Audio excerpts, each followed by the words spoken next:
ಬೆಂಗಳೂರಲ್ಲಿ 3 ದಿನಗಳ ಕಾಲ ಕಾವೇರಿ ನೀರು ಬರೋದಿಲ್ಲ. ಕಾವೇರಿ ನೀರು ಸರಬರಾಜು ತುರ್ತು ನಿರ್ವಹಣಾ ಕಾಮಗಾರಿ ಹಿನ್ನೆಲೆ 3 ದಿನ ಕಾವೇರಿ ನೀರು ಪೂರೈಕೆ ಸ್ಟಾಪ್ ಆಗಲಿದೆ.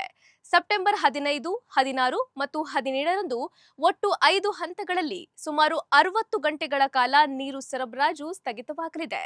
ಈ ಬಗ್ಗೆ ಬೆಂಗಳೂರು ಜಲಮಂಡಳಿ ಅಧ್ಯಕ್ಷ ಡಾಕ್ಟರ್ ವಿ ರಾಮ್‌ಪ್ರಸಾದ್ ಮನೋಹರ್ ಮಾಹಿತಿ ನೀಡಿದ್ದು, ಕಾಮಗಾರಿಗಳನ್ನ ಕೈಗೆತ್ತಿಕೊಳ್ಳುತ್ತಿರುವ ಹಿನ್ನೆಲೆಯಲ್ಲಿ ಕಾವೇರಿ ನೀರು ಸರಬರಾಜು ಯೋಜನೆಯ ವಿವಿಧ ಹಂತಗಳ ಜಲರೇಚಕ ಯಂತ್ರಾಗಾರಗಳನ್ನ ಬಂದ್ ಮಾಡಲಾಗ್ತಿದೆ. ಈ ಜಲರೇಚಕ ಯಂತ್ರಾಗಾರಗಳ ಸ್ಥಗಿತತೆಯಿಂದ ಕಾವೇರಿ ನೀರು ಸರಬರಾಜಿನಲ್ಲಿ ವ್ಯತ್ಯಯ ಉಂಟಾಗಲಿದೆ ಎಂದಿದ್ದಾರೆ.